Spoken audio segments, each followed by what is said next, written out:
Mesdames, Messieurs, bonjour. Nous arrivons à la fin pratiquement de cette série et je vais essayer d'avancer un peu et de parler de ce que je décris ici, réformer et reformer l'État et la société, donc le projet de Mahmoud. Si vous saviez le temps que je passe à essayer de trouver un titre aguichant à chaque fois, sans tomber dans des platitudes ou des jeux de mots faciles. Bon. Mais je crois que ça dit bien ce que je veux dire.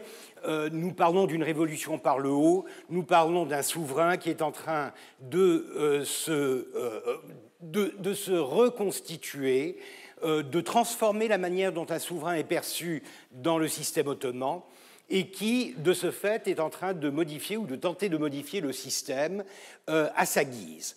On a déjà assez parlé du massacre des janissaires, l'élimination, la purge, si vous voulez, pour utiliser un terme moderne, ça fait penser un peu à l'Union soviétique, ça fait penser à d'autres contextes aussi, une purge, une véritable purge de la société par le biais de ce corps d'élite, ou soi-disant d'élite, de l'armée ottomane.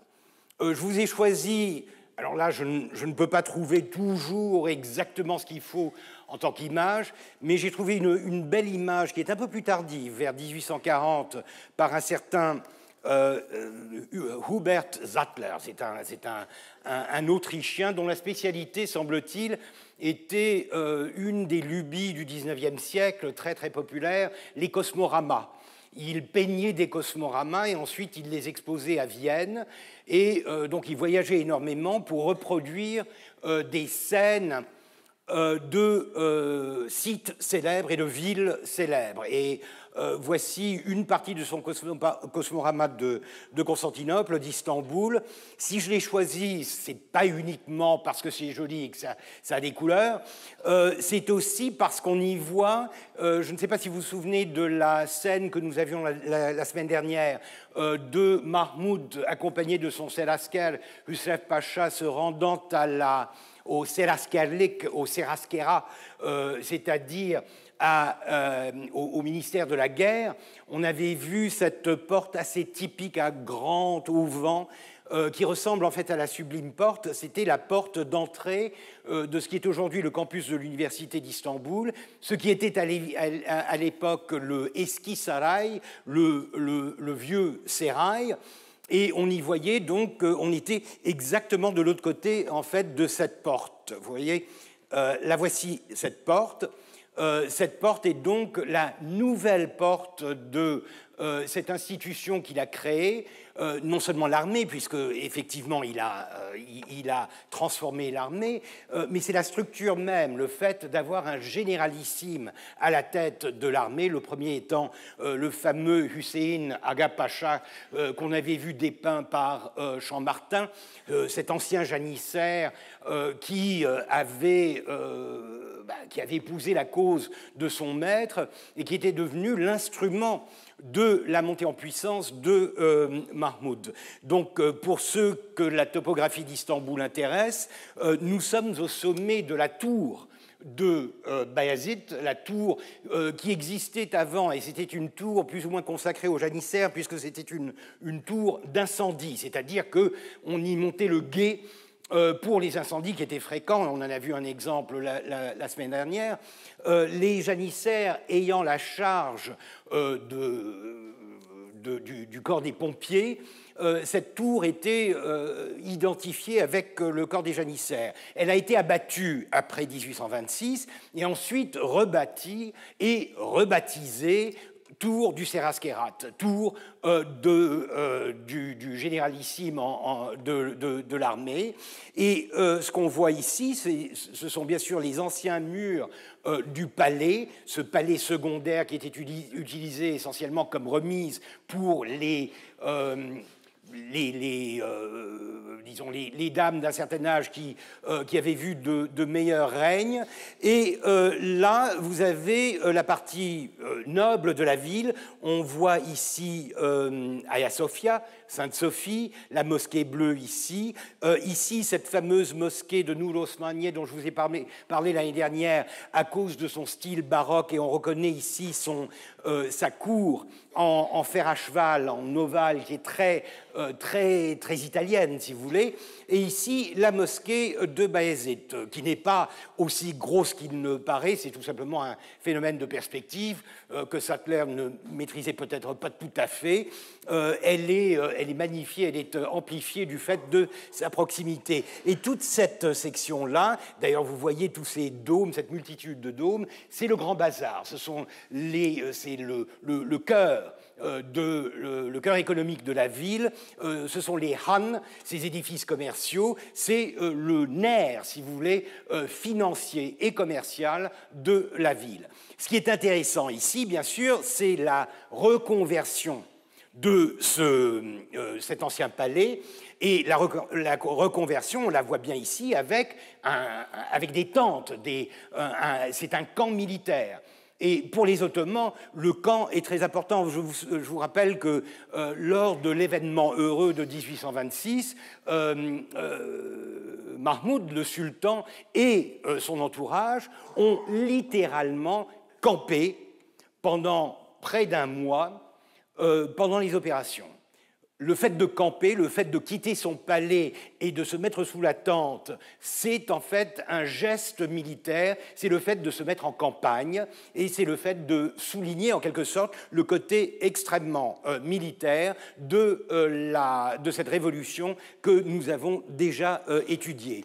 Ce qui est différent en revanche ici, ce sont les tentes elles-mêmes. Je ne suis pas un spécialiste de l'art militaire, mais là, ce que vous voyez, ce ne sont pas des tentes ottomanes, dans la tradition ottomane, qui sont en général des tentes extrêmement fleuries, décorées, un peu à la manière des tapisseries et des tapis d'Orient, surtout celle du sultan, où vous avez un énorme auvent qui permet qui permet au sultan de siéger, de trôner, même s'il est en campagne. Et c'est une tradition qui sera maintenue jusqu'à la fin de l'Empire. C'est-à-dire que vous avez des photos de Vahdettin, Mehmed VI Vahdettin, le dernier sultan ottoman, qui, en 1918-1919, assiste à un spectacle plus ou moins militaire sous la tente, ou du moins sous le dé qui symbolise la tente. Et bien sûr, le dé est recouvert au sol par des tapis orientaux. Donc, tandis que là, ce que l'on voit, ceux qui ont une familiarité avec la culture visuelle du XIXe siècle, vous y reconnaîtrez des tentes modernes, des tentes militaires modernes, comme on les faisait au XIXe siècle, telles qu'on les verra souvent dépeintes dans des illustrations de campagne, par exemple la campagne de Crimée, quelques 20 ans plus tard. Donc, ce qui est intéressant ici, c'est de voir déjà une modernité qui vient se greffer sur un contexte, un espace extrêmement traditionnel, ancien, mais en plus, c'est aussi la militarisation de la ville, la militarisation de l'État. Parce que ce que Mahmoud est en train de faire, il le fait manu militari, il le fait grâce à cette nouvelle armée qui s'est formée, et par conséquent, il est en train de reconstituer, reconfigurer, redéfinir toute la ville à coup de bâtiments militaires, notamment des casernes. Cela avait déjà commencé au XVIIIe siècle. Il y a un certain nombre de casernes, par exemple la caserne de Taksim qui est encore aujourd'hui un des centres de la ville moderne.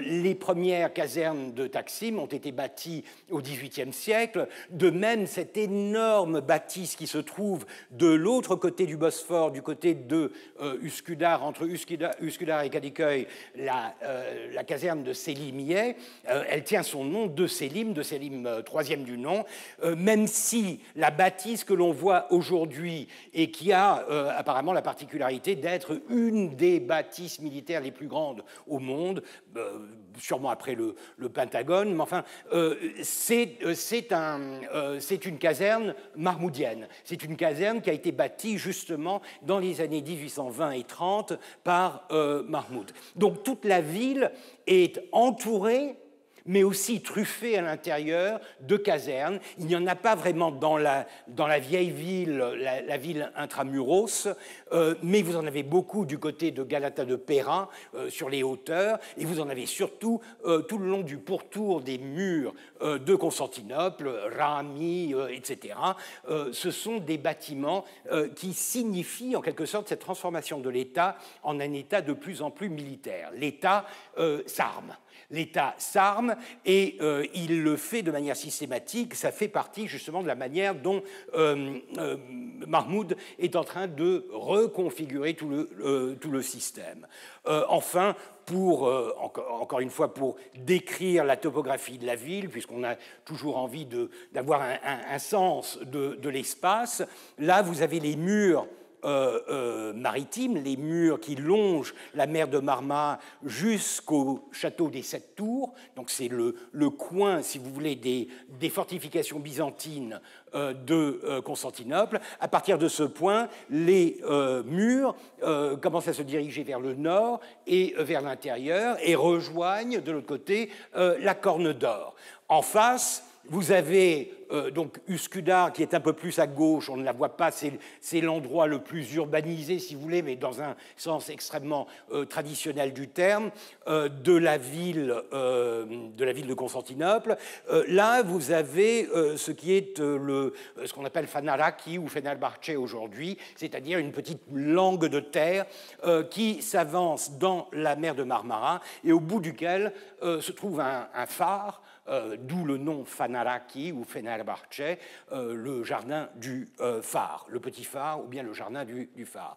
Et là, ce que vous avez ici, ce sont les îles dites des princes, que les Ottomans appellent les îles rouges ou rousses, à cause de la couleur de la terre, Kızıl Adalar, même si aujourd'hui on les appelle Prince Adaları, enfin, mais ce sont les Kızıl Adalar, ou alors tout simplement Adalar, les îles, puisque il n'y en a pas beaucoup, il n'y a que ça comme île, il y en a 4 qui sont habitables, les autres ce sont plutôt des îlots, on les connaît comme étant les îles d'Istanbul. Et derrière, vous avez le rivage sud de la mer de Marmara, vers Bursa, Brousse, le mont Olympe, etc.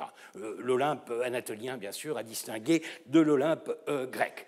Voilà, donc une image qui a l'avantage de vous donner une vision assez particulière et assez rare de la ville, puisqu'on a tendance à la voir toujours des hauteurs de Pera dépeintes par les diplomates, les voyageurs, etc. Donc on a toujours la pointe du sérail, le sérail, les grandes mosquées, la silhouette, la célèbre silhouette de la ville. Là, c'est un point de vue, une perspective différente qui est, à mon avis, extrêmement intéressante parce qu'elle vous montre des sections de la ville qui sont rarement vues. Mais encore une fois, l'accent est surtout sur ce camp à l'intérieur de la ville. C'est l'État qui, tout d'un coup, se militarise et devient de plus en plus prenant dans la ville même. Un petit rappel avec un autre passage de cette transformation de Mahmoud. Le grand seigneur a maintenant changé toutes ses habitudes, on l'a déjà vu dans d'autres extraits. Il est toujours à cheval, une lance à la main, exerçant ses pages, s'exerçant lui-même et passant en revue les troupes de la nouvelle formation. Vous vous rappelez qu'il insistait pour se définir en tant que binbaşı, donc capitaine, et non colonel comme c'était traduit dans le texte, mais bon... colonel ou capitaine. Ce qui est intéressant, il ne veut pas être généralissime, il veut être un officier dont la mission est de former ses hommes. Donc il s'implique directement. C'est quelque chose de tout à fait nouveau. Encore une fois, je vous rappelle que le sultan ottoman, depuis le XVIe siècle, a en fait disparu de la circulation. C'est-à-dire qu'on ne le voit que très rarement. Et dans un contexte qui est extrêmement ritualisé, on le voit tous les vendredis lorsqu'il va à la prière, et c'est une procession où il est perdu parmi ses pages et son entourage. Sinon, le palais de Topkapi lui sert d'écrin, en quelque sorte, mais surtout de lieu de retraite. C'est-à-dire que si vous vous souvenez de la topographie du palais de Topkapi, vous avez une première cour, la plus grande, qui est d'un accès plus ou moins universel, tout le monde peut y accéder d'une manière ou d'une autre. Vous avez une seconde cour un peu plus petite, mais toujours assez vaste, où se trouve l'État, c'est-à-dire le divan, les cuisines, enfin, tout ce qui fait tourner la machine, si vous voulez. Et ensuite, vous avez la troisième cour avec le harem, ou plutôt les harems, parce qu'il faut toujours se souvenir que dans le système ottoman, vous avez un pendant masculin du harem. On pense toujours au harem comme étant le harem des femmes, etc. C'est vrai, bien sûr, et c'est une ville dans la ville, mais vous avez les odas des pages, les odas, c'est-à-dire les casernes en fait des pages, et ces pages constituent l'environnement privé, la maison privée du sultan. Et lui-même est au milieu de ce petit monde, et c'est un monde qui est inaccessible. Inaccessible, sauf à de rares occasions, par exemple, lorsqu'on a une audience du sultan, et encore, on ne va que jusqu'à la salle des audiences et on ne va pas au-delà. Donc, le sultan qui au départ, souvenons-nous des temps heureux où les Ottomans étaient des ghazis, où ils guerroyaient allègrement. À cette époque-là, le sultan est partout, il est présent, il est primus inter pares, il est l'égal, mais un peu plus égal que les autres, il participe à la guerre, il participe à tout, il est beaucoup plus égalitaire, il est beaucoup plus présent, beaucoup plus visible. Au fur et à mesure, il commence à se retirer visuellement, physiquement. Ça commence en fait avec Mehmed II, le conquérant, avec la vision impériale.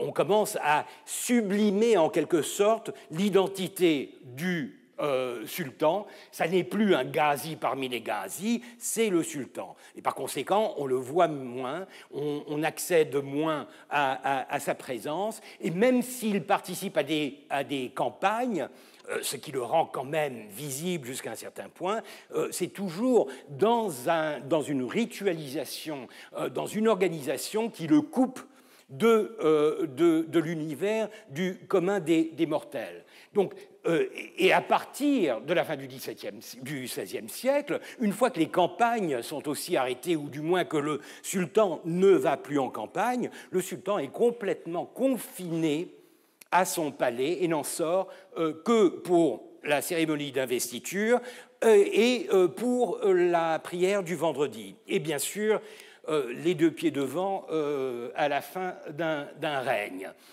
Donc c'est vraiment extrêmement limité. On ne voit plus le sultan. Et ça, bien sûr, on peut l'interpréter de toutes sortes de manières, mais c'est vrai que ça rend à la personnalité du sultan une sorte de prestige, d'aura. L'invisible est d'autant plus facile à devenir absolu. Donc ça marche un peu dans ce sens-là, mais ça marche aussi dans l'autre sens, c'est-à-dire qu'à force de sublimer et de retirer le sultan de la circulation, ils deviennent échangeables, remplaçables et échangeables, ce qui explique que le régicide, ou du moins l'abdication forcée, le détrônement des sultans et leur remplacement par le prochain en ligne est quelque chose qui se fait avec beaucoup plus de facilité que dans les monarchies occidentales. Dans les monarchies occidentales, il faut tuer le roi si on veut vraiment le remplacer. Il faut un Ravaillac, il faut une révolution, il faut quelque chose. Sinon, vous n'avez pas les moyens vraiment de remplacer, de jongler avec une multitude de candidats. Or, le système ottoman, surtout à partir du XVIIe siècle, est fondé là-dessus. Donc, c'est un équilibre assez étrange entre une sublimation qui augmente, amplifie la personnalité du sultan, est quelque chose qui le rend en fait tout à fait invisible et par conséquent échangeable avec quelconque autre prince de la dynastie. Donc c'est cela que Mahmoud, pour la première fois, va briser de manière magistrale. Non seulement il est visible, on le voit parader, etc., mais il prend sur lui ce rôle d'instructeur, de participant, extrêmement actif dans la redéfinition de l'État. Donc il est toujours à cheval, une lance à la main, etc.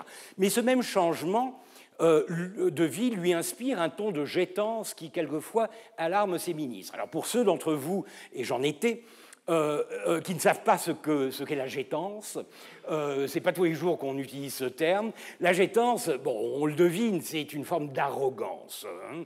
C'est un terme qui apparemment est oublié, mais bon, grâce à Google, on trouve tout. Donc, disons que c'est quelqu'un qui en jette beaucoup, si vous voulez. Bon, c'est de la gétance. Mais ce qu'il dit là, c'est intéressant parce que, encore une fois, il parle du rôle politique qu'il commence à jouer. Ce n'est pas simplement une fanfaronnade, c'est le fait qu'il est en train de s'accaparer quelque chose qui était jusque-là la propriété des dignitaires.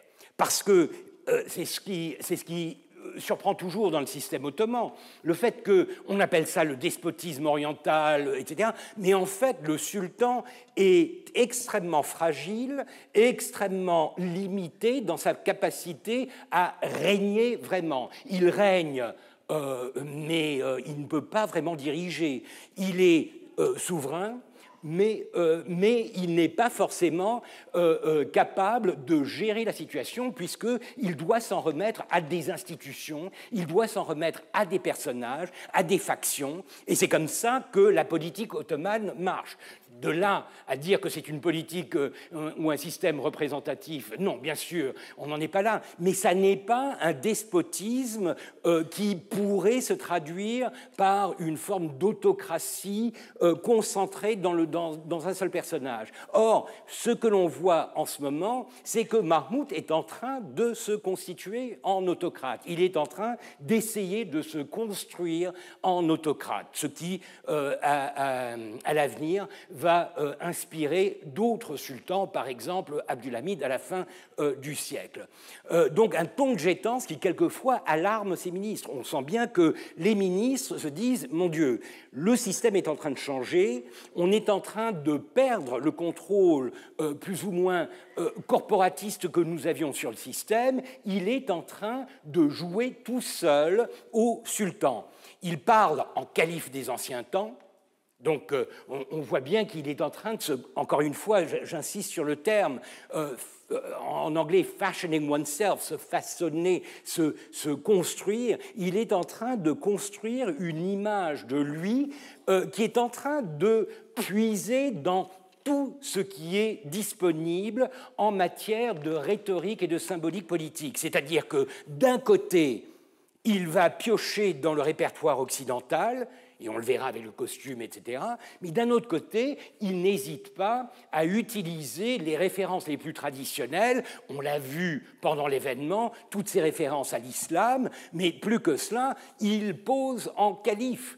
Or, ça, pour les sultans ottomans, on sait qu'ils sont califes depuis la conquête de l'Égypte et du Hejaz en 1517, mais c'est un titre et c'est une fonction qu'ils utilisent très peu de manière vraiment concrète.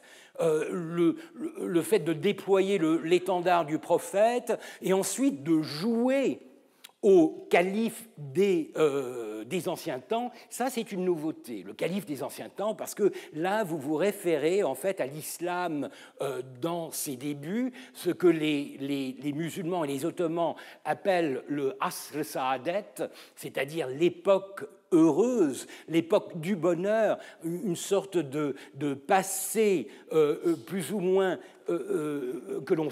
sur lequel on fantasme pour s'imaginer une société idéale. Donc il est en train d'utiliser ces références extrêmement primaires, allais-je dire, pour se constituer une personnalité forte et autoritaire.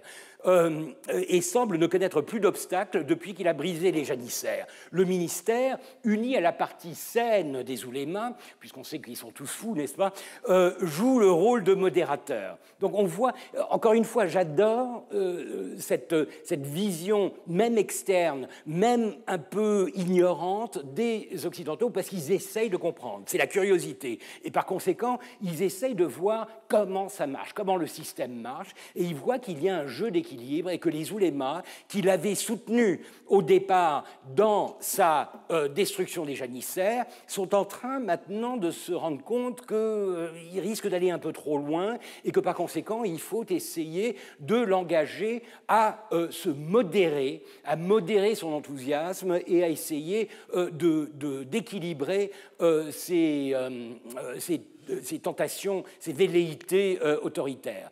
On doit désirer que ce ministère, tel qu'il est aujourd'hui composé, puisse résister longtemps aux passions du monarque et aux fléaux des intrigues dont il sera toujours si difficile de purger ce pays. Donc la politique est compliquée, mais elle est d'autant plus compliquée par le fait que vous avez un sultan fou, en quelque sorte, un sultan imprévisible qui est en train de jouer un jeu extrêmement dangereux et se constituer en souverain unique et omnipotent. Alors essayons de voir un peu comment les choses changent et commençons par ce qui est le plus évident, c'est-à-dire la forme. Réformer et reformer. Quand on forme, beaucoup de ces transformations, et nous l'avons déjà vu au XVIIIe siècle ou au début du XIXe siècle, une grande partie des transformations restent formelle. Elle reste dans la forme, inscrite dans la forme, dans les symboles, et elle reste superficielle, c'est-à-dire qu'elle ne pénètre pas au-delà de la capacité du réformateur d'imposer un certain format, un nouveau format, à son entourage immédiat. Donc, commençons par cela, et on va voir si, au-delà de la forme, il y a un ancrage dans vraiment la société et dans l'état profond, si l'on peut utiliser cette expression. Donc, le règlement de la nouvelle armée, ça, un mois, même 2 semaines après les événements, si je le souligne, c'est parce que le règlement de la nouvelle armée comprend une partie qui redéfinit le costume. Donc la forme. Et cette image, dont je ne connais pas l'origine, anglaise probablement des années 1830 ou même un peu avant, elle est intéressante parce qu'elle, de manière assez caricaturale, elle représente un peu la nouvelle Turquie, le nouvel empire ottoman, avec une sorte d'échantillonnage de ces nouveaux costumes, derrière une caserne. La caserne comme élément clé de la nouvelle montée en puissance de l'armée, sa présence dans la ville, bien sûr une mosquée, parce que bon, si on produit une image de l'Empire ottoman, comment peut-on la faire sans mosquée? Ça fait partie un peu du répertoire de l'imagerie de l'époque. Mais enfin, et là, ce que l'on voit, c'est l'uniforme. On le trouvera plus ou moins moderne, plus ou moins occidentalisé, mais ce qu'il a, c'est qu'il est uniforme. Et ça, c'est la nouveauté, puisque, on l'a vu, les janissaires ou l'armée ottomane, d'une manière générale, ont en général beaucoup de fantaisie dans l'habillement. Il n'y a pas vraiment d'effort, et ça va bien sûr de pair avec ce qu'on appelle le réglage ou le règlement de l'armée, c'est-à-dire le fait que les troupes sont forcées à pratiquer un exercice exercices réguliers à marcher au pas, à se mettre en carré, en file, en je ne sais quoi. Tout ça, ce sont des choses que les Ottomans ne pratiquaient pas auparavant, si ce n'est pour les parenthèses, bien sûr, du Nizam Jedid, sous Selim, etc. Bon, donc le costume, encore une fois la forme, est-ce que le soldat change vraiment?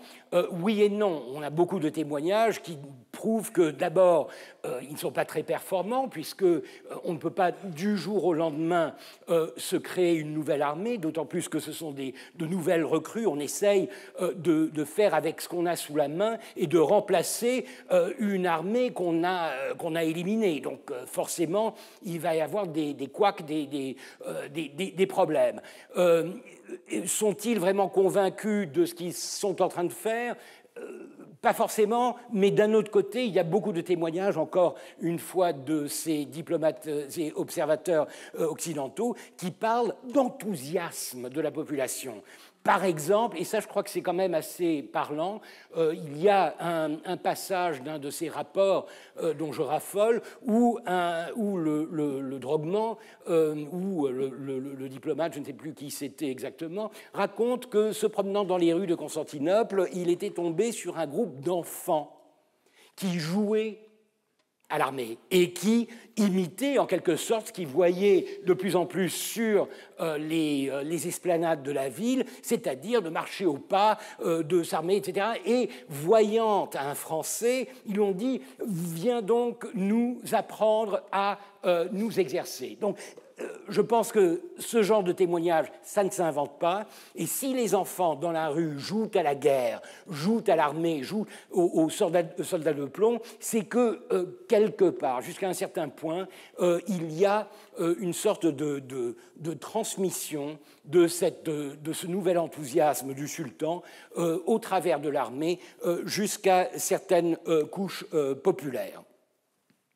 1827, alors vraiment, je fais encore une fois dans la forme et dans la technologie. 1827, c'est une date plus ou moins importante, c'est le premier bateau à vapeur et ottoman.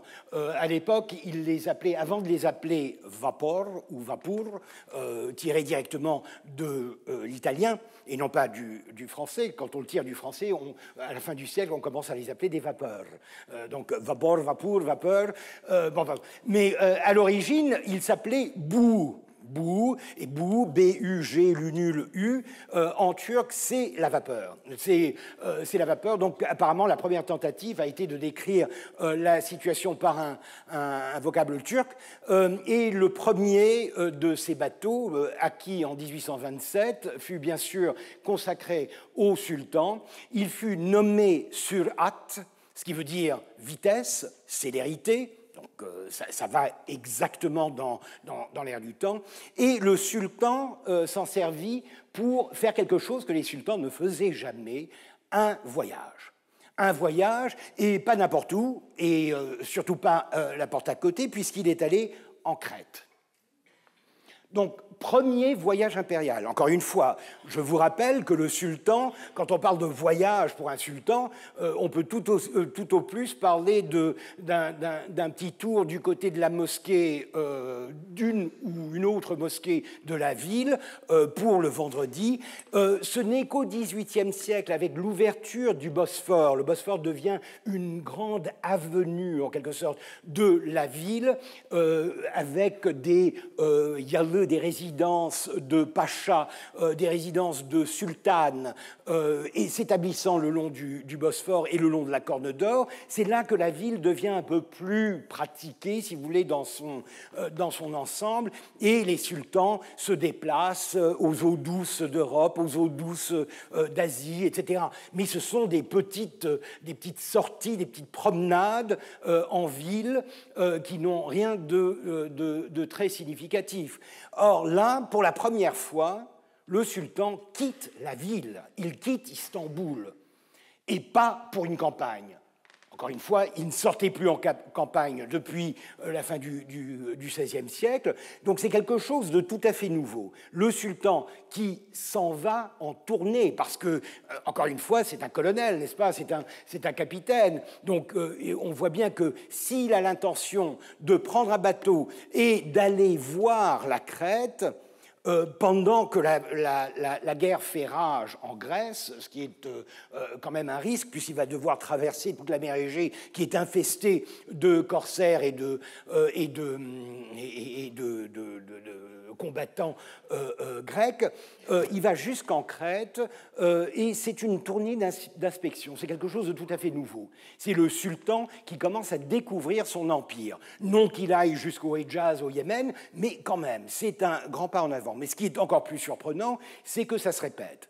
C'est-à-dire qu'au cours de son règne, il va accomplir, je crois, 5 voyages au total. Aucun ne sera aussi long que celui de Crète, mais quelques années plus tard, en 1830, il ira de Constantinople jusqu'à Rodosto, ou Rodosçuk en turc, aujourd'hui Tekirdağ, une petite ville qui se trouve à environ 300 km, 250 km de la capitale. Donc encore une fois, en passant par Ponte Piccolo et Ponte Maggiore, les Çekmece, les 2 lagunes qui sont à proximité d'Istanbul. Donc encore un voyage d'inspection en 1830. En 1831, un voyage beaucoup plus important qui le mène jusqu'à Gallipoli et aux Dardanelles, et de là, il traverse jusqu'à l'île de Tenedos, l'île de Bozcaada en turc. De là, il rebrousse chemin, il rentre à Gallipoli, et de là, il va jusqu'à Andrinople, jusqu'à Edirne, l'ancienne capitale de l'Empire avant Constantinople, et de là, il rentre à Istanbul. L'année suivante, il va à Izmit, Nicomédie, au fond du golfe du même nom, en passant par Gebnik, qui est une base militaire. Donc à chaque fois, il y a une inspection de soit une usine, une fabrique, comme on disait, ou alors un arsenal, quelque chose qui va dans le sens de cette modernisation. En 1835, il répète, mais cette fois-ci par terre, il va jusqu'à Izmit, et enfin, en 1937, 2 ans avant de mourir, il fera un grand tour de la Roumélie. Et ça, c'est quand même assez important, puisqu'il va rester absent de la ville pendant des semaines entières. Il s'embarque pour Varna, en Bulgarie. De Varna, il va à Silistrie, en passant par Ruse, par Rustchuk. Il repasse par Trnovo, pour enfin rejoindre de nouveau Istanbul. Et les descriptions que nous avons, parce qu'il se fait accompagner de l'historiographe de l'Empire, les descriptions que nous avons sont assez détaillées pour nous faire une idée de comment ça se passe. C'est-à-dire que là-bas aussi, il se comporte comme dans la capitale, c'est-à-dire qu'il se met en scène. Il se donne à voir, il effectue des inspections, des tournées des casernes, des établissements militaires, il parade, etc. Donc, et il s'adresse au peuple. Alors ça, c'est du jamais vu, ou plutôt du jamais entendu, puisque le sultan, et ça on en avait vu un exemple la dernière fois, le sultan se tait. Le sultan, ce qui fait la majesté du sultan, c'est non seulement qu'il est complètement retiré de la vie, mais c'est qu'en plus, il ne parle pas. C'est ce qui lui donne un air de grandeur, une sorte de flegme, etc. Il ne parle pas, c'est s'abaisser. Or, on l'a vu la dernière fois, pointer du doigt un Bektashi dans le coin, barbu hirsute avec un turban vert, en disant attrapez-le. Et ça surprend tout le monde. Ça surprend tout le monde parce que ce n'est pas comme ça qu'un sultan se comporte. Là, ce qu'il fait, c'est encore différent, puisqu'il harangue la foule, il s'adresse à la foule, un souverain moderne qui commence à utiliser des moyens de communication qui sont tout à fait nouveaux. Donc, encore une fois, il est en train de se fabriquer, il est en train de se construire. Je vous rappelle, si vous avez l'occasion, dans un contexte tout à fait différent, de voir ou de revoir l'ouvrage de Peter Burke sur The Fabrication of Louis XIV, la fabrication de Louis XIV.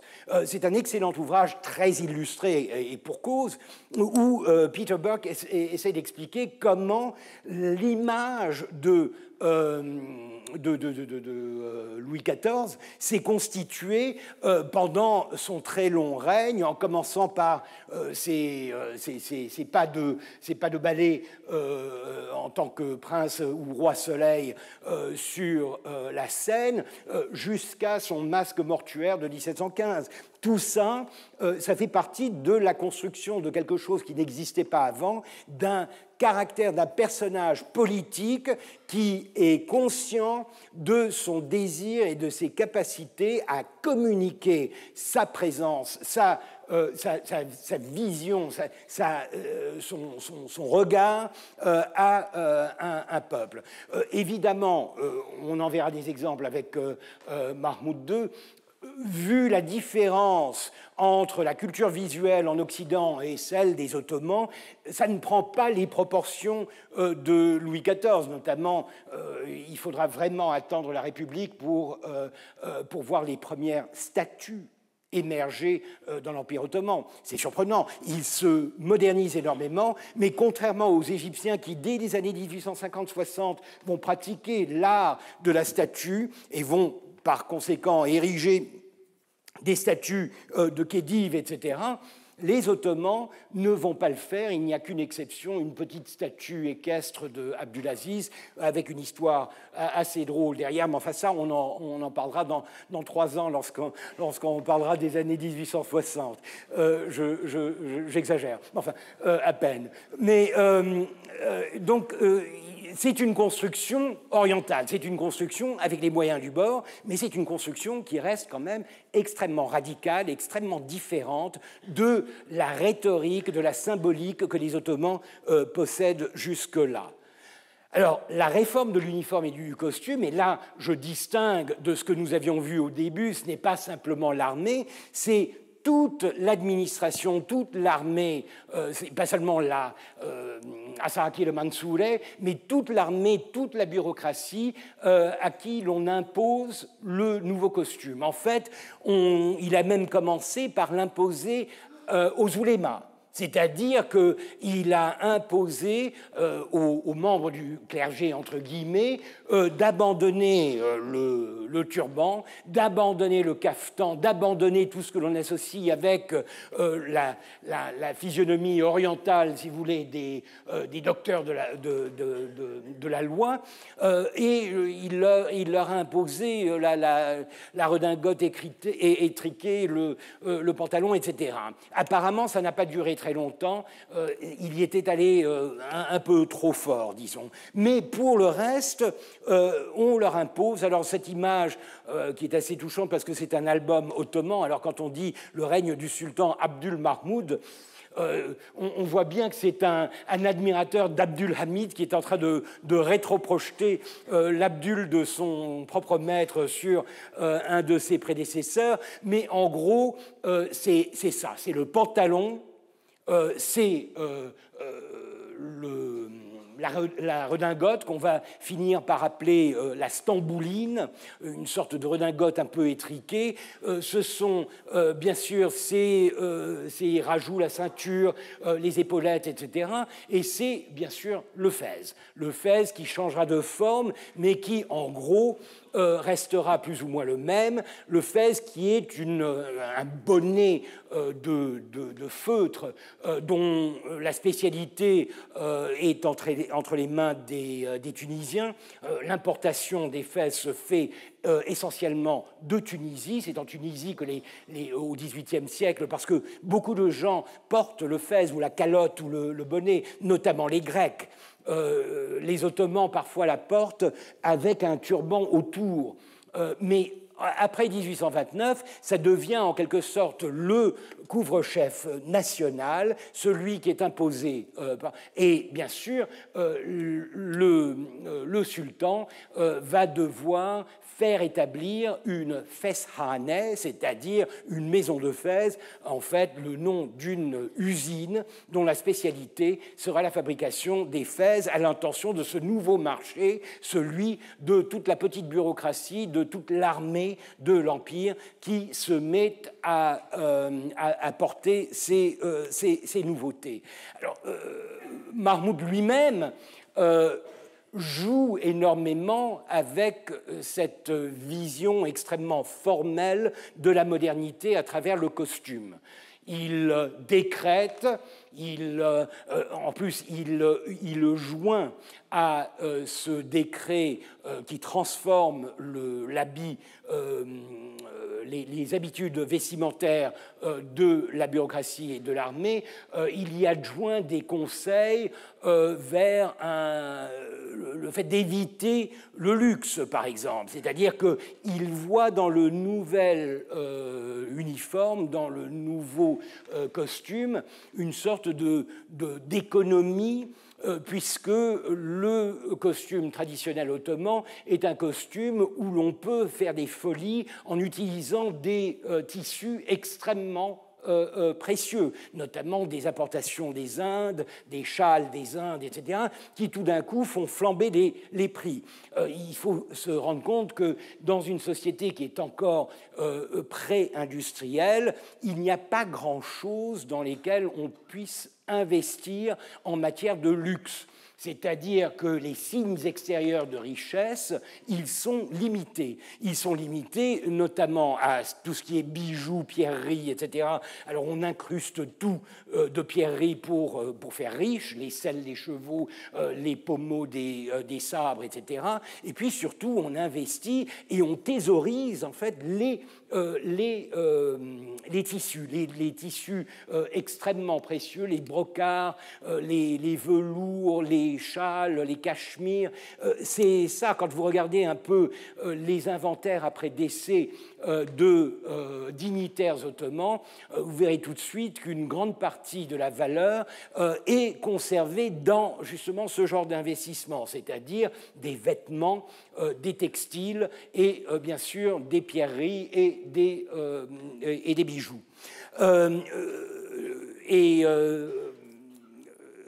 Mahmoud se fait faire une paire de tableaux par un Français, encore une fois, du nom de Hippolyte Berthaud, et c'est très amusant parce que c'est vraiment une paire de tableaux à programme, c'est-à-dire que c'est un exemple typique du before-after, du avant-après, puisqu'il se fait représenter avec sa suite dans le costume traditionnel et ensuite dans le costume moderne. Alors bien sûr, la richesse du costume vous fait immédiatement voir que la sobriété n'est pas forcément de mise.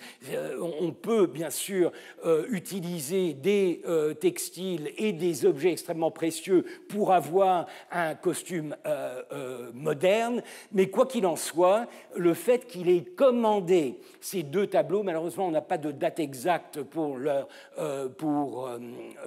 cette commande, mais ça prouve bien à quel point il est vraiment obsédé, il est vraiment accroché à l'image, au désir de symboliser et de pérenniser en quelque sorte la manière dont il est en train de transformer cette société, à commencer bien sûr par lui-même. Donc encore une fois, une révolution par le haut.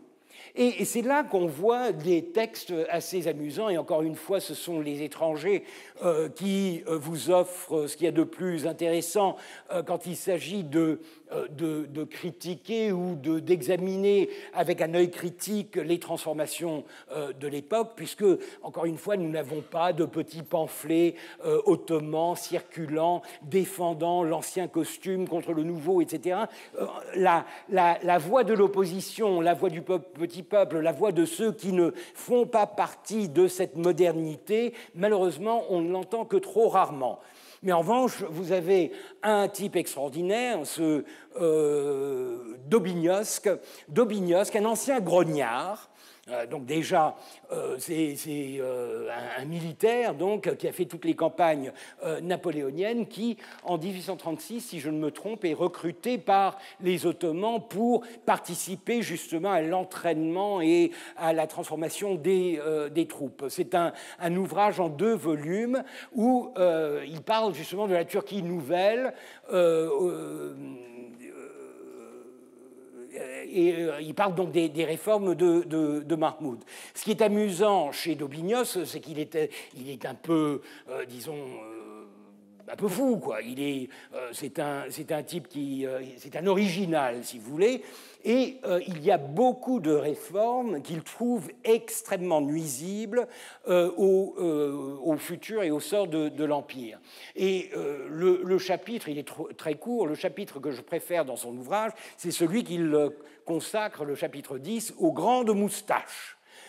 Il a tout un chapitre sur les grandes moustaches. En gros, ce qu'il y dit, c'est que la réforme de Mahmoud a éliminé, de la même manière que les janissaires, les moustaches. C'est-à-dire que ces belles moustaches qui étaient l'apanage très mâle, n'est-ce pas, de ces janissaires, a disparu, elle a été proscrite, et par conséquent, vous avez maintenant des soldats pratiquement imberbes, ou en tout cas bien rasés, qui n'ont plus rien à voir avec ce que l'on associe avec la physionomie orientale, l'exotisme des siècles précédents. Et ils s'en lamentent. Ils s'en lamentent d'abord parce que c'est un orientaliste, et tout le monde l'est. C'est un des problèmes de l'orientalisme. L'orientalisme ne cessera de vous dire que ces orientaux sont attardés, arriérés, incapables de changer, et quand ils changent, ils vont se lamenter en disant « mais où est passée la splendeur, la beauté, l'exotisme de l'Orient que je connaissais ?» Donc on perd à tous les coups.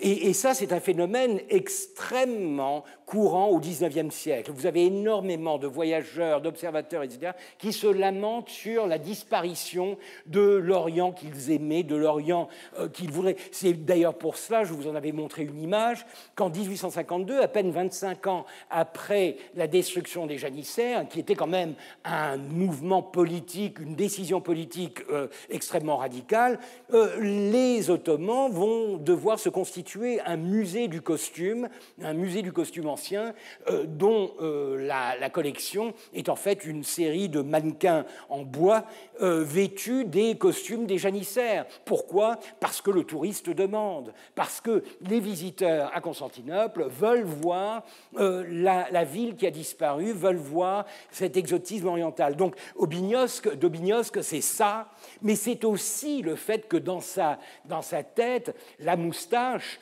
est un privilège. Au-delà de l'uniforme, c'est quelque chose qui s'implique, qui se conjugue avec la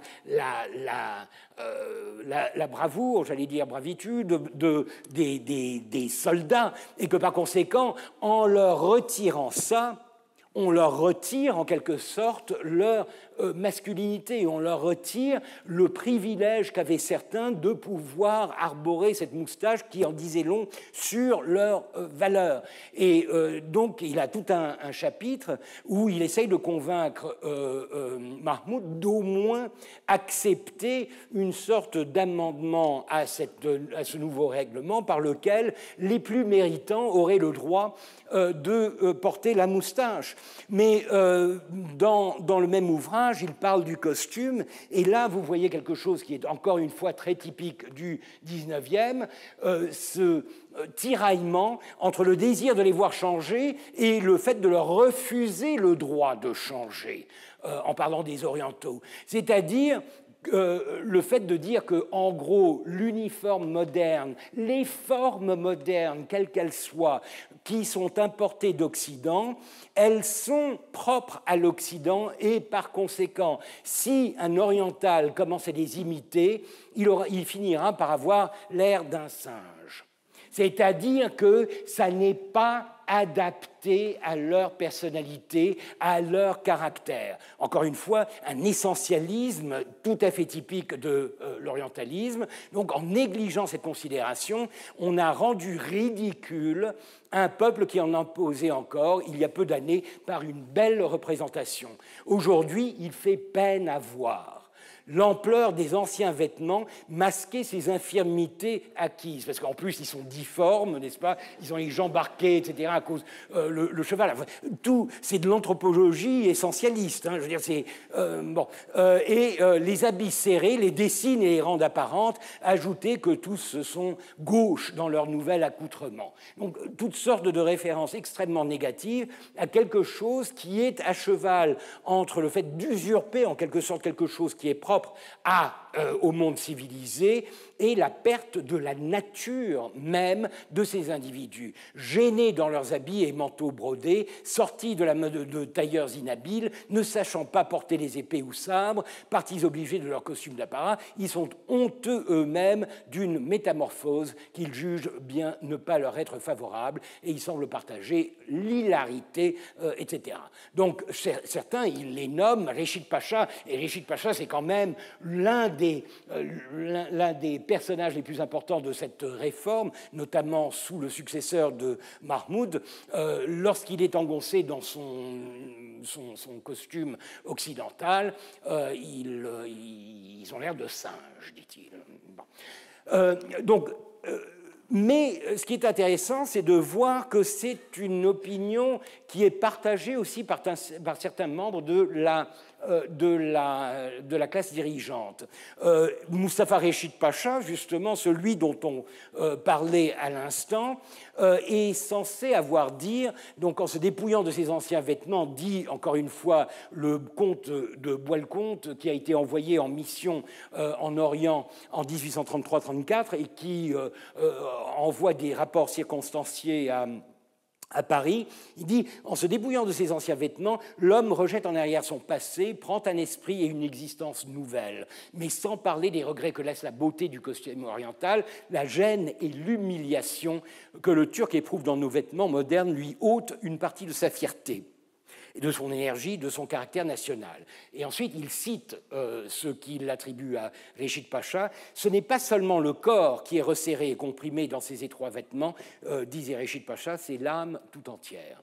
Alors, est-ce que vraiment des gens sont persuadés, dans l'entourage de Mahmoud, que Mahmoud est en train de les uniformiser pour leur ôter une partie de leur autonomie? C'est possible. Encore une fois, ça n'est pas que le côté purement militaire, purement technique, purement formel qu'il faut prendre en considération, puisqu'il y a là un désir d'homogénéiser et de réduire par conséquent les différences en rendant tous les sujets, et notamment cette classe bureaucratique, plus malléable, plus standardisée.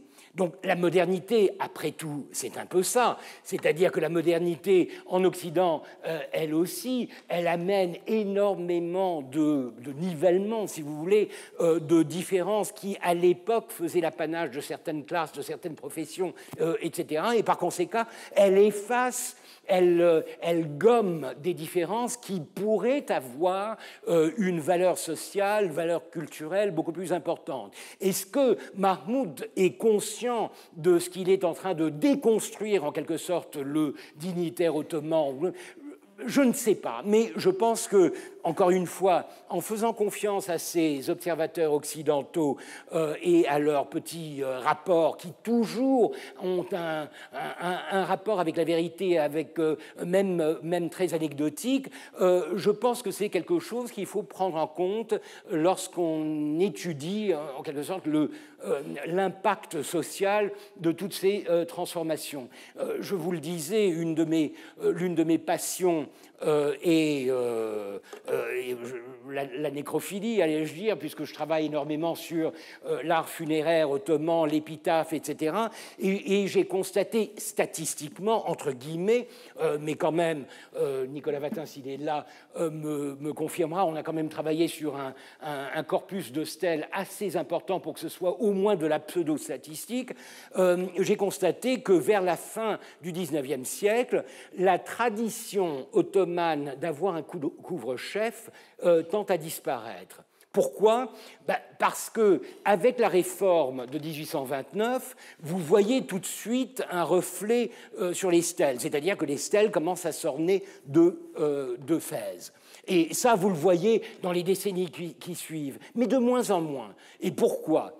Essentiellement parce que le fez est d'une banalité surprenante. C'est-à-dire que le fez ne permet plus de distinguer tel groupe d'un autre, tel individu d'un autre. Les turbans avaient des formes diverses et variées qui avaient toutes un sens, tandis que le fez, il est uniforme. C'est un pot de fleurs inversé renversé, que porte aussi bien l'épicier grec, que le regrattier arménien, que le sous-fifre de bureau. Il est identique. Et par conséquent, il perd son sens, puisque le sens dans l'art funéraire était de distinguer les individus et de donner une apparence du vécu, une référence au vécu, au statut de l'individu qui est inhumé. Et par conséquent, de manière très logique, les Ottomans commencent à se débarrasser du fez sur les stèles et le remplacer par des fleurs, par des flammes, des éléments baroques, des obélisques. On va vraiment dans la modernité, on oublie complètement cet anthropomorphisme qui n'a plus d'utilité parce que le fez a en quelque sorte effacé toutes les différences. Enfin, les médailles et les décorations. Ça aussi, vous vous souviendrez que j'avais évoqué sous Sélim III l'apparition pour la première fois de médailles et de décorations, mais ce qu'il y avait de particulier, c'est que ça avait été créé uniquement pour satisfaire les ambitions et l'attente des Britanniques qui avaient soutenu l'effort militaire ottoman lors de l'expédition d'Égypte, pendant l'occupation de l'Égypte par Bonaparte. Et par conséquent, ces médailles et cet ordre du croissant, comme on l'appelait, n'étaient en fait octroyés qu'à des étrangers. Et les Ottomans ont utilisé ça, Mahmoud lui-même, jusque dans les années 1820, en distribuant, parce que ce qui plaisait bien sûr aux étrangers, c'est que toutes ces médailles, notamment les plus élevées, étaient incrustées de pierres précieuses, donc on était ravis d'en recevoir et d'aller d'aller vendre les pierres ensuite chez le joaillier du coin. Mais les Ottomans, non.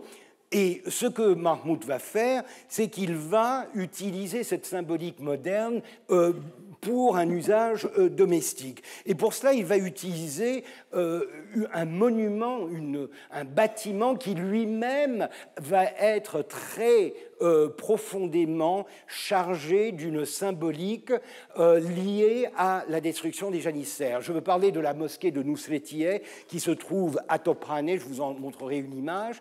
Et on voit bien dans le rapport d'ambassade du 22 juin que cette mosquée qui avait été construite récemment et qui avait été appelée Adliye, c'est-à-dire la juste, parce que Mahmoud, son sobriquet est de Adli, donc c'était une référence à lui, c'était une manière de dire, d'appeler la mosquée de son nom. Il va la renommer Fethi Sultan Mahmoud. On n'a jamais vu ça dans les sources ottomanes, mais ça ne m'étonne pas puisque fétiche, c'est-à-dire la conquête religieuse, est quelque chose qui va tout à fait dans le sens de cette rhétorique extrêmement islamiste de la djihad, etc., à l'encontre des janissaires. Petit détail, on voit comment les rapports d'ambassade finissent dans la presse. dans la presse, le journal des débats politiques et littéraires, c'est intéressant de voir que là, vous avez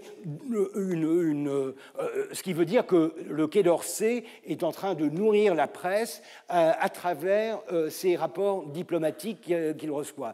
Alors voici cette mosquée, et cette mosquée va être consacrée doublement avec la création de la première médaille ottomane à l'intention des Ottomans, la médaille dite de la Jami Nusret, c'est-à-dire de la Jami Nusret, c'est-à-dire la mosquée de la victoire. Donc une référence, encore une fois, à ce combat, à cette campagne menée contre les janissaires. Vous y voyez là le Toura du sultan avec son sobriquet Adli inscrit là, et là Nishan Iftihar, l'ordre du mérite, l'ordre de la gloire.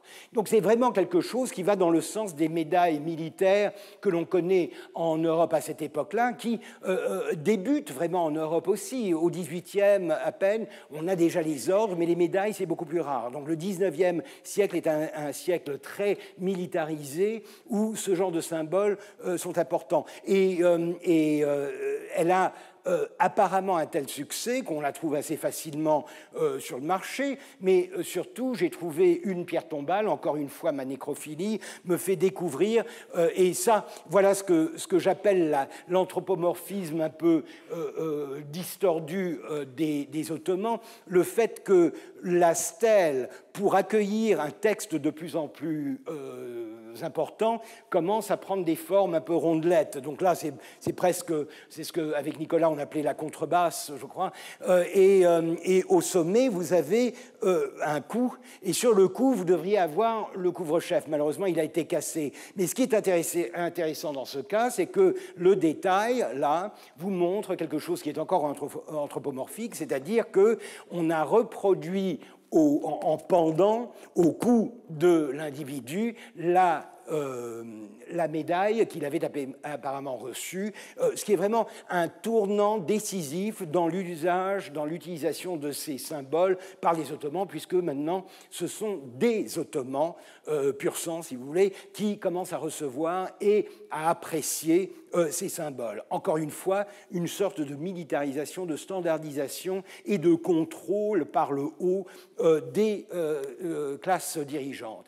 Et plus encore, pour vraiment signifier son plaisir et son appréciation de quelqu'un, le sultan donnera quelque chose qui est appelé le portrait impérial ou le tasvir Humayun. Tasvir, c'est l'image, c'est la reproduction, c'est le portrait. Humayun, c'est impérial. Et il s'agit en fait d'un petit bijou. Encore une fois, la tradition ottomane, on entoure ça de pierreries, de brillants, de diamants, etc.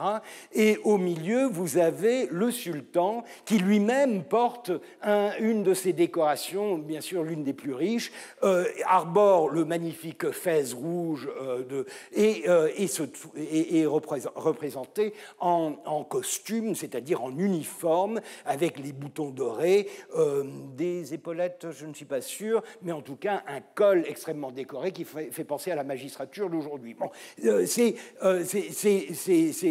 un objet de grande valeur, mais c'est un objet surtout qui secoue, puisque c'est une image. C'est une image de l'individu, c'est une représentation d'un individu, c'est quelque chose qui va à l'encontre de la tradition islamique, disons. Il ne faut pas non plus croire que les Ottomans sont complètement iconoclastes et qu'ils n'utilisent jamais les représentations. On a assez de peintures ottomanes, de miniatures, comme on les appelle, pour prouver le contraire, mais c'est vrai qu'ils en usent avec parcimonie.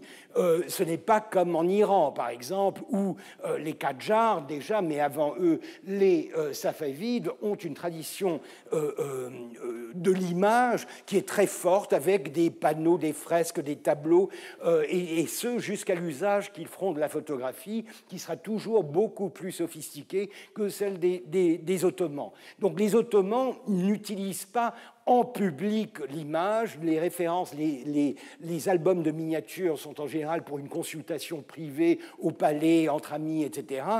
Donc on ne snobe pas l'image, mais on n'en fait pas étalage. Et tandis que là, il s'agit de quelque chose que l'on offre à des dignitaires. Alors là, vous en voyez un, Saadek Rifat Pacha, avec au cou une version de l'ordre de la gloire ou je ne sais quoi, et là, en médaillon, une version ovale du Tasvir Humayun, du portrait impérial. C'est vraiment le nec plus ultra, quelque chose que l'on donne aux têtes couronnées d'Europe et aux plus méritants des dignitaires de l'Empire.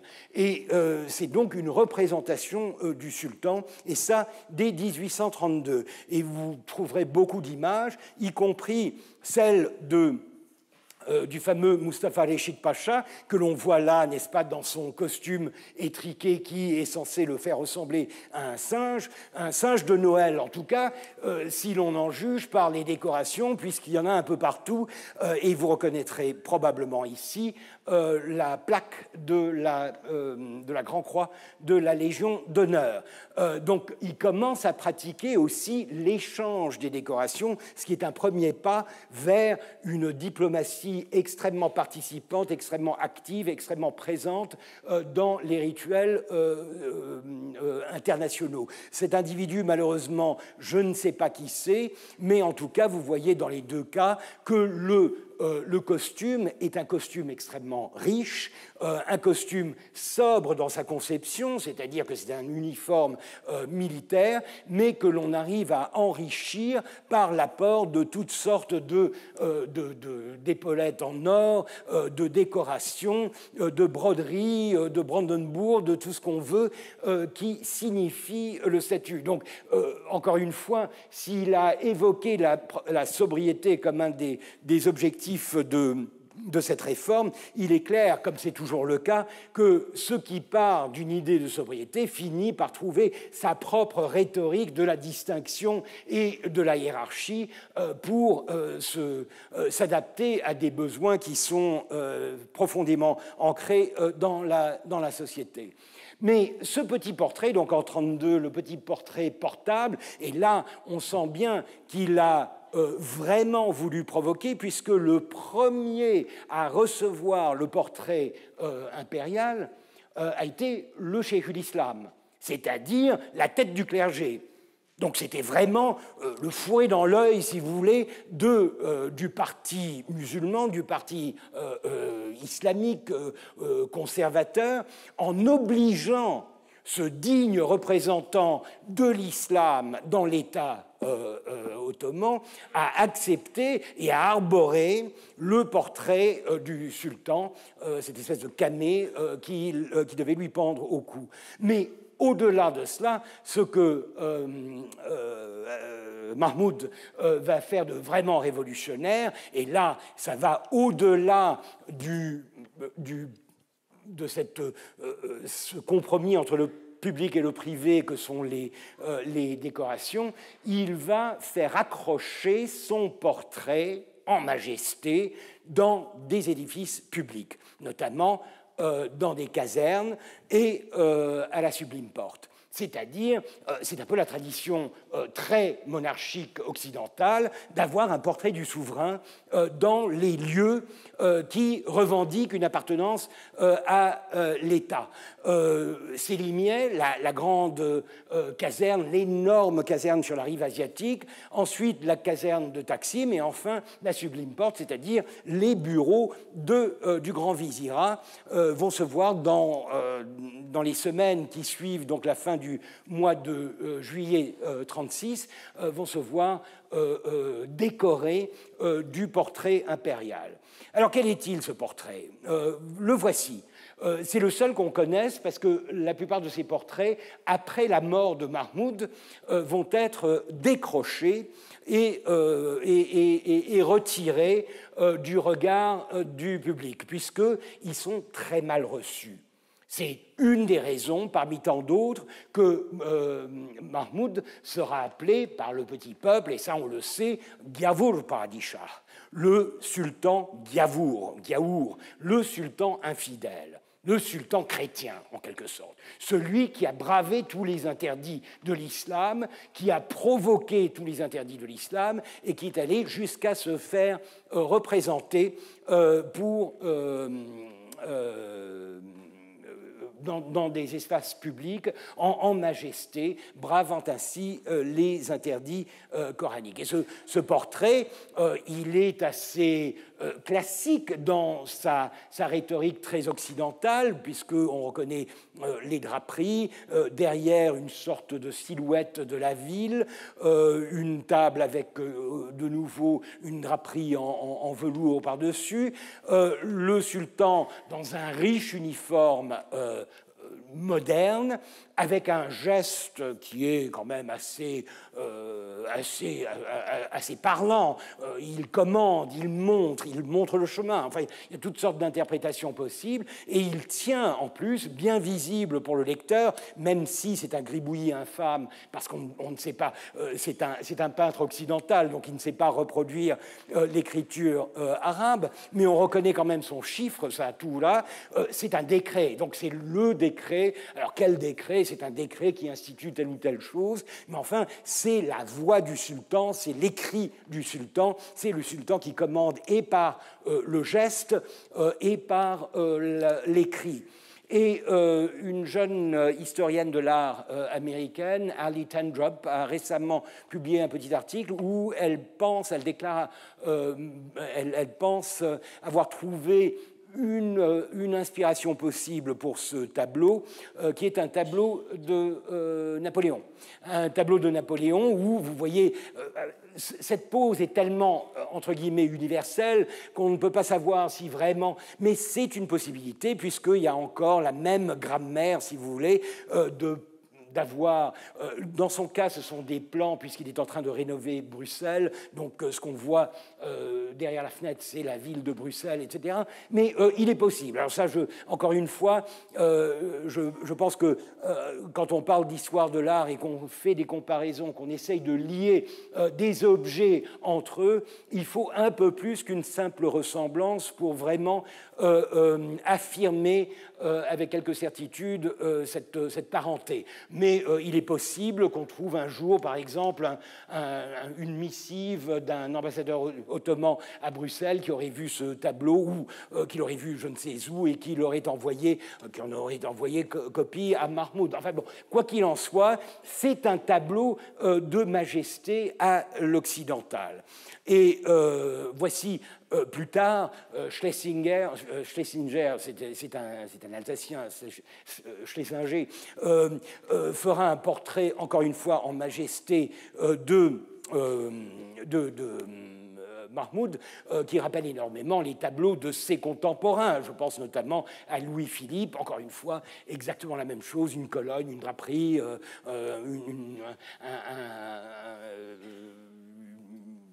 un petit décor, un paysage dans le fond, un tapis occidental, hein, s'il vous plaît, etc. Donc, ce qui est amusant, c'est de voir la différence entre deux autres contemporains, donc Mahmoud et Othon, le roi de Grèce, qui, lui, s'orientalisera, le pauvre Bavarois qui se retrouve sur le trône de Grèce, il va devoir s'inventer une identité grecque, et pour cela, il va utiliser en gros, le peintre va utiliser encore une fois la même structure grammaticale, disons, colonne, etc., mais là, il sera vêtu en ephzone avec la fustanelle, etc., pour bien signifier le fait qu'il est peut-être bavarois, mais surtout grec. Et je pense qu'il y a quand même une certaine ironie à voir ces deux souverains contemporains, l'un oriental, entre guillemets, imitant l'Occident, l'autre occidental et imitant l'Orient. Bon, je crois que ça en dit long sur l'ère du temps et l'importance qu'avaient justement ces représentations aux yeux du public. Je terminerai avec un rapport de 1833, encore une fois de Bois-le-Comte, sur une fête qui eut lieu le 5 octobre 1833 au palais de Carataranais, au fond de la Corne d'Or. C'est un lieu qui est bien connu au XVIIIe siècle pour les plaisirs, alors l'escarpolette version ottomane. C'est une représentation des années 1790 des amusements à la campagne. C'est un lieu qu'on appelle en turc de Mesire. Mesire, c'est la campagne, c'est le parc, c'est le fait d'aller au vert, en quelque sorte, et de s'amuser. C'est quelque chose que les femmes pratiquent énormément, en général avec une certaine séparation entre les uns et les autres.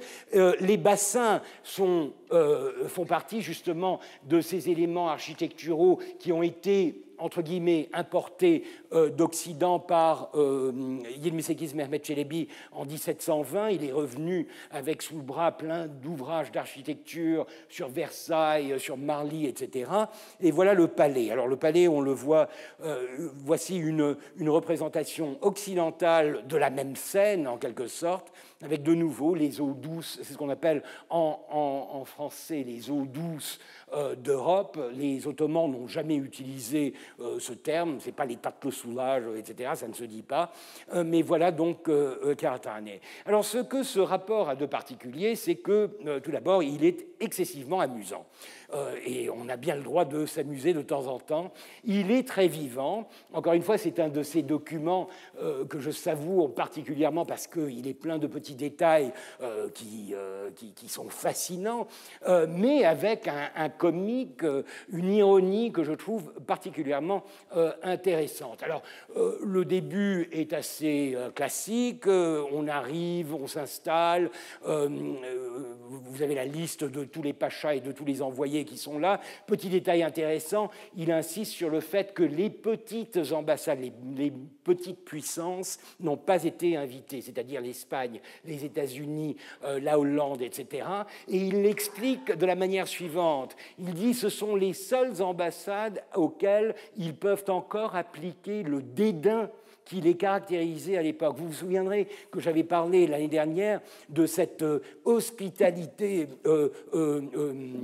empoisonnée des Ottomans, c'est-à-dire qu'on les traite mal, mais on les invite quand même. Et ça fait partie du rituel ottoman de se poser en puissance et de ridiculiser en quelque sorte les autres. On voit bien qu'en 1933, il n'est plus possible de faire ça aux grandes puissances, aux Anglais, aux Français, aux Russes, aux Prussiens, mais on le fait aux petits, ce qui fait que les petits ne sont pas invités. Et ensuite, vous avez le plan de réception. Et là aussi, je vous rappelle cette image que j'avais utilisée l'année dernière, où l'on voyait la réception d'un ambassadeur. Vous vous souviendrez peut-être que j'avais insisté sur le fait que les bancs, les escabeaux en face de ces deux Ottomans enturbanés étaient vides parce que c'était des kazaskèges faisant partie de l'ouléma et qui ne voulaient pas être souillés par la vue d'infidèles en face d'eux. Mais sinon, ce qui est surprenant, c'est que vous avez une sorte de combinaison des deux. Vous avez le même plan pour la réception, avec le grand vizir au milieu, les dignitaires à droite, les ambassadeurs à gauche, mais vous allez le voir, la description de l'événement est très différente. D'abord, le sultan fait son apparition. Il invite les gens les membres du corps diplomatique à venir le voir, et nous arrivâmes et le trouvâmes au fond d'une grande salle carrée et sans ornement. Il était assis dans un fauteuil, il ne se leva pas, ne fit aucune inclinaison, mais regarda, c'est son salut. Alors là, on voit quand même que le fond est toujours là, c'est-à-dire qu'il ne va pas s'amuser, du moins pas tout de suite, à converser avec les invités, il se retire dans un état de majesté, il en impose par son silence, et le simple fait qu'il vous regarde est déjà un compliment qui vaut tous les sourires et tous les salamèques du monde. Nous nous rangeâmes dans la salle, restant tous debout. Le sultan tira de dessous son manteau un papier écrit de sa main et le donna à l'interprète Logothetti, grec, bien sûr, l'interprète de la porte. Celui-ci le lut d'une voix tremblante, alors ça est troublé, j'imagine que, oui, la moindre fausse note, on s'inquiète, et sa hautesse exprimait le plaisir qu'elle avait de voir les représentants des puissances de l'Europe réunis autour d'elle. Donc, un certain relâchement de l'ancien rituel où le sultan était tout seul sur son trône, à distance, dans la salle d'audience, et n'adressait absolument pas la parole, il ne regardait même pas les gens autour de lui. Là, on est presque à une sorte de situation de cocktail, de réception, même s'il reste quand même très silencieux. Alors, il y a le problème de la langue, une petite anecdote qui me plaît particulièrement. Lord Ponsonby, l'anglais, l'ambassadeur britannique, éprouva personnellement l'inconvénient de cet obstacle des langues. Le sultan voulait lui faire compliment. L'interprète chargé de le rendre s'en acquitta ainsi. Le sultan fait dire à son excellence qu'elle est bien vieille et qu'elle monte bien à cheval. L'ambassadeur eut la faiblesse de s'en montrer mortifié. Bon, on peut bien se faire plaisir de temps en temps, mais je crois que ça fait partie un peu de cette obsession que j'ai d'essayer d'imaginer toujours une dimension cinématographique à ces événements. Ce ne sont pas que des événements, il y a des hommes, il y a des contacts, et ce genre de document vous le donne. Et ça s'arrange, ça devient de plus en plus intéressant. Le sultan, arrivé sur la hauteur, puisqu'ils sont invités en fait à assister au passe-temps favori du sultan, un exercice militaire, et cette fois-ci un exercice de tir. Il aime beaucoup ses topçu, ses canonniers, donc il descend de cheval et les pointe lui-même. Un Français, M. Thévenant, révisa le pointage, chaque pièce tira 2 fois, le but fut atteint par 3 coups. C'était 3 sur 36. Alors bon, pour parler justement de l'efficacité de cette armée, déjà avec les moyens de l'époque, est-ce qu'on peut vraiment faire mieux que 3 sur 36 ? Je n'en suis pas vraiment sûr. Mais enfin, quoi qu'il en soit, je trouve que c'est quand même un petit clin d'œil amusant sur le fait que ce sont des arts qui sont encore en train de se développer. Pendant ce temps, les dames, alors il n'y en a pas beaucoup, il y a en fait l'ambassadrice de France et la femme de l'internonce d'Autriche, donc 2 femmes. Les dames auxquelles nous donnions le bras furent avec nous passer la revue des femmes turques venues en grand nombre assister à ce spectacle. Alors encore une fois, vous vous souviendrez que Mahmoud avait demandé à ce que les femmes viennent assister aux exercices des goélettes, etc. Donc encore une fois, le public. Et donc ce qu'on avait vu sur l'image de Karataneh, c'est-à-dire ce dimanche à la campagne, devient un dimanche à la campagne militaire, c'est-à-dire qu'on vient admirer ce qui se passe dans l'armée avec la présence du sultan. Étant tout ensemble et sans mélange d'hommes, ces femmes s'étaient mises à leur aise et plusieurs s'étaient découvertes. Alors ça, c'est le fantasme, bien sûr, de tous les observateurs. Ils rêvent de voir des femmes musulmanes dévoilées. Alors la moindre occasion, pour eux, est excessivement importante. Le dîner était servi à l'européenne. Alors ça, c'est vraiment du nouveau. Le service se faisait avec beaucoup d'ordre et de promptitude. Tous les vins étaient français. Les Turcs en buvaient largement. Alors ça, j'ai beaucoup aimé. Je ne prétends pas connaître tous les documents de la période, mais c'est la première fois que je vois une description aussi détaillée de beuverie à Istanbul. Le grand vizir seul, Raouf Pacha, ne buvait d'abord que de l'eau, et ça c'est très mignon. Quand on lui versait de vin, il n'osait le refuser, mettait sa main devant le verre pour faire semblant de boire et le faisait disparaître, car s'il fut un temps où l'on se fût ici compromis en buvant du vin, ce serait maintenant risquer sa place que de n'en pas boire. Alors là, vraiment, on voit que cette transformation superficielle par le haut, elle est vraiment assez radicale. Tahir Pacha s'aperçut des scrupules, alors ça j'adore, des scrupules et de la ruse du vieux musulman, et se plut à le tourmenter. « Mais pourquoi donc votre Excellence ne boit-elle pas ?» dit-il sournoisement, et lui trouve une sortie magnifique. « Quand on est à côté de madame, répondit Raouf Pacha en regardant l'ambassadrice de France, on n'a pas besoin de vin pour s'enivrer. »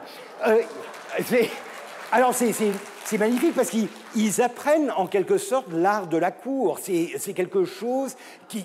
La présence des femmes, et ça c'est quelque chose qui va les poursuivre jusqu'à la fin de l'Empire. À la fin de l'Empire, vous avez des dîners officiels où les Ottomans, les dignitaires ottomans, le grand vizir, etc., ne sont pas accompagnés, puisque leurs femmes ne peuvent pas participer à un dîner public, mais en revanche, les ambassadrices y sont. Et par conséquent, ils se servent en quelque sorte des étrangères comme de femmes décorant la table afin d'avoir un service à l'occidental.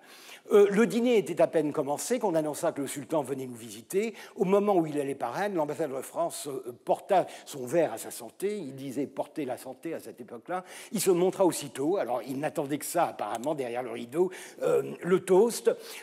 Et tout le monde se leva et tourna le dos à la table. Sa hôtesse en fit le tour.